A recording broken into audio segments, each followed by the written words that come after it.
Hi, everyone. My name is Elsa, and I am at the Boston University African Studies Center. I am very sorry that I cannot be with you today. I express my sincere regrets because, first of all, you are all upstanders in the struggle of our nation for Creole and for legitimization of Creole. And I commend especially LPT and LALIT for organizing this colloque. LALIT pour Langaz Kreol, Eta-delye Apre 55 ans Lindepandans. So today I'm going to be sharing my systematic observations of Creole as a medium of instruction in academic research. I was prompted to present this today because in 2022, I taught a semester-long online seminar at the MIE, the Mauritius Institute of Education for teachers, pre-service teachers, but it ended up being a lot of academics in the online room, and I got a chance to discuss with several of them what their reading of the Mauritian linguistic situation was. And as you can see from the photos you see now, my seminar syllabus, a thematic thread was the unpacking of colonial ideologies about language in Mauritius. And during one of the discussions, one of the respondents at some point said that analyzing the linguistic situation of Mauritius as regards to colonialism and having colonialism in mind was a passé thing. Now, I ask, is colonialism really a passé thing? When you see the names of our hotel industries, from La Plantation to Sugar Beach, there are ideologies that are circulated and normalized that are a celebration of our colonial economic structure that exploited people and that exploited land. There is a social order at work there. You see Creole being taught, this is a photo from Sun Resorts, in hotels benevolently to tourists, and taunted as the national language. You see Creole being taken up by private production industries that sell goods, namely very beautiful ones, that nominally put Creole as a selling tool, and yet strategically, tokenistically, are bought by a higher class in Mauritius that do not necessarily embrace Creole policy in the mainstream. So we have Creoles being celebrated very strategically in the efforts of private gain. We have ubiquitous sugar plantation towers, not only the old ones, but also new ones that dot the landscape, that seem on rising themselves up everywhere. You think these are historical towers, but they are not. They are built in the last decade. So at a very basic level, these kinds of towers represent profit and the sugar oligarchy, which in the case of Mauritius is highly racialized. But you think the same perspective was held by people? I'm not sure. And the sugar plantation trope still keeps on getting celebrated. It gets told and retold from the actual plantation houses, such as the Chateau La Bourdonnais, to the new hotel architectures that are being bought up. So when I get asked, is analysis of our relationship to colonialism a passé thing, I say with a resounding answer, no. So this is ideological. This is ideological to think that we are not grappling with colonial legacies in Mauritius. And specifically, what are we talking about when we are talking about ideology? We are talking about a specific way of thinking about society. And here I'm showing you a number of key theorists that are not only very important, but also are some of the only ones that shed light on how the ideologies operating in society serve to become normal to us in our perception. Marx talks about an ideological cultural superstructure with an economic base. It is an important theory. Gramsci takes it a step further to talk about how ideology is maintained through hegemony, by which he means that ideology is maintained through the production of common sense. So it makes impositions and oppressions appear normal, appear like common sense. Freire takes up this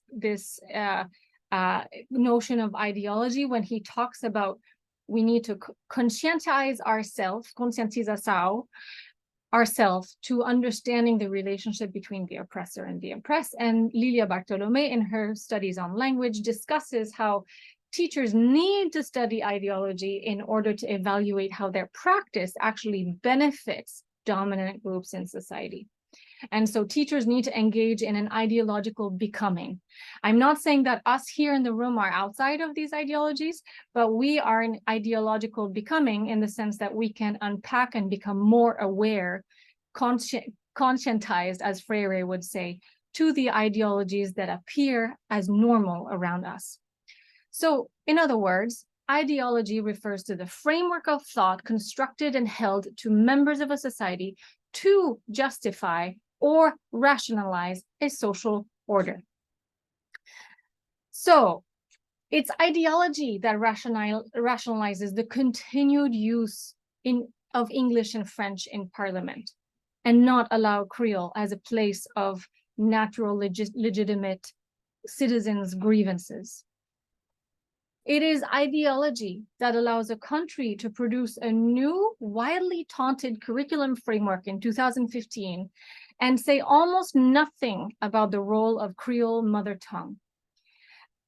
Say almost nothing. And I copied for you the policy right here. You can see that there is hardly anything as regards the role of language.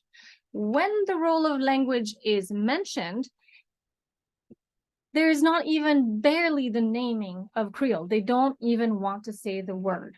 And they still talk about the role of Creole as absolutely okay in the very, very, very early years, but ultimately it is to be erased in favor of English and French. So it's worth coming around and taking stock of what we know. We know that there's a biological dimension of learning, a biological dimension of learning that means that if students do not feel safe and feel like they belong, they are not willing to take risks which are essential for learning. And they're learning with biologically shut down. And this is from an immense amount of brain-based research. This also connects to the social cultural dimension of learning. If you deny students languages and cultural identities and you don't use them positively as resources in the classroom, then it also shuts down their learning. It biologically shuts down the learning. Finally, there's a reflection dimension. All teachers are cultural beings whose culture are invisible to them.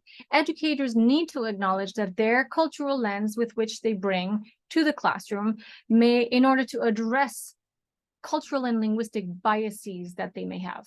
And otherwise, learning will shut down. And there's research on teacher expectation of students as related to social cultural background, that shows that when you have low expectations of students, students will not perform at their highest level. And this is crucial to remember because Mauritius struggles with naming why there is systematic achievement gap of 25% of students. This is after the curriculum reform from 2015 that do not succeed in the current educational system. And this is data from 2019. 1/4 of our young people in this country are not succeeding in the current system. We also know that at a cognitive level, the advantage of learning in a mother tongue, in a familiar language, is that you are able to gain skills, valuable literacy skills that you can then transfer to, as metalinguistic knowledge, to a new language, okay? There are specific language skills. So Jim Cummins talked about what he calls a common underlying proficiency to languages that have similar alphabets and phonetic ways of reading that are able to transfer. So why not hone in on Creole as the mother tongue of most Mauritians? The bottom line is to reject a child's language, as Jim Cummins says, is to reject the child. Okay, so how do we make these ideologies visible? We need to locate them. Ideology lives in a number of different places. It lives in our policies and laws. It lives in our bylaws and our organizational governance. It lives in families and media. in spaces and interpersonal communication, the way we talk to each other. And it's present through language, so through the labels, through the choice of words, through the choice of framing and positioning that we have of students. So where does ideology live? It also lives in academic scholarship. And here I'm going to turn my attention to a review of academic scholarship. So I proceeded methodologically to do academic library database searches. I searched Boston University academic databases. These are world-renowned databases that capture thousands and thousands of articles across the peer-reviewed academic journal spectrum. And I wanted to show you a couple keywords that I shared. So Kreol Mauritius schools with Kreol spelled with a C yielded 32 articles, out of which one article was focused on language of instruction, 3 mentioned language of instruction. Same with Kreol Mauritius instruction, different keyword, much fewer results, 9 peer-reviewed academic articles, the number of languages 1, and the number of articles that mention it 3. When you change the spelling of Kreol, there's even less, because it's of course less commonly used to spell Kreol with a K. Of note here is when I search for Kreol medium instruction Mauritius, there were 0 findings across academic databases in the United States, and Kreol teaching Mauritius yielded 5. The point being here is that there is not much of the researchers who are doing research on Kreol in Mauritian schools.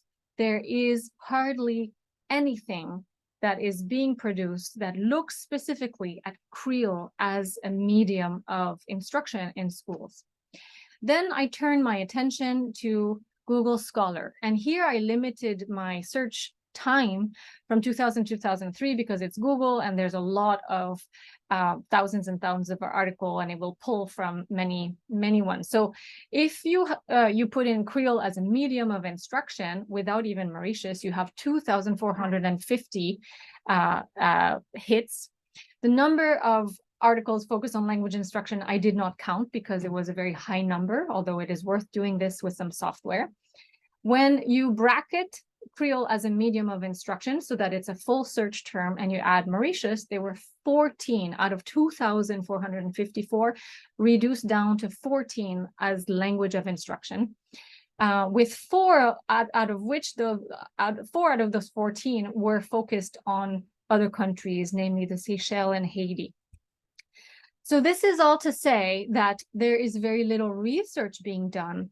And if we take into account the achievement gap in Mauritius, if we take into account what we know about the need for children belonging and the need for children to make sense in a language that is familiar to them, in a language that they feel is home to them, then this is a failure of the academic system to engage with this. I pulled out of the articles that I reviewed, I pulled out some thematic foci and particularly some pieces of language that can illuminate some of the ideologies behind some of the academic research. There was a lot of research on people's opinions, on attitudes, perceptions, parents' opinions, families' opinions, specific social cultural groups' opinions. But this is people's opinions, right? There is a difference between informed research and people's opinions. So needing to turn the academic research gaze onto what constitutes solid instruction in Kreol as a mother tongue is crucial. There were a lot of articles on good instruction that were independent of language, right? So as if there's something called good instruction that is decontextualized from the words that we use and the word choice and the intonation and the accents. There were some academic papers that focused on the tension between ethnic Kreol as a validator of ethnic Kreols and Kreol as a national identity. And there were some academic articles that specifically discussed the fluidity and hybridity of Kreol languages and Kreol identities.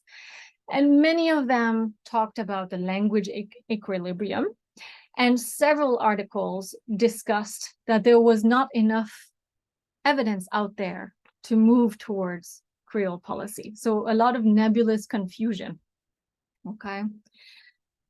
So the core question I want to raise today, and I want this to be a call for, is why is there such disinvestment in academic research on medium of instruction, on using Creole as a medium of instruction?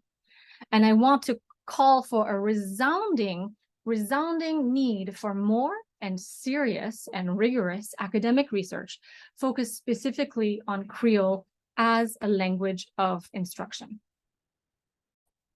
So we need to recognize that colonialism in Mauritian history is by far the longest situation that has been the normal in Mauritius. 300 years of colonialism, 55 years of independence. So independence is a drop within the large context of colonialism, and there is a continued struggle that we need to wage to decolonize our language practices. It is important to also remember that there are a constellation of beautiful and amazing languages that are at play in Mauritius, that there is no research that says that not learning in a child's mother tongue will impede access to other languages, particularly English and French. Those languages are dominant languages in the global sphere. Children will access them, and children will be exposed to them and be able to acquire them. But there is no country in the world, China would not suddenly choose Russian as a mother tongue, because most children in China are speakers of Mandarin or Hakka and whatnot.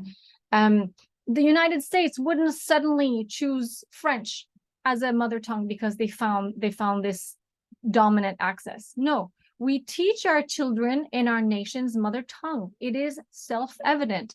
Why? Because to reject the child's language is to reject the child. And if you're trying to make meaning of the classroom, children need to feel like they belong. And the languaging that is happening, especially at an early level, helps the child build bridges to new knowledge, including other languages.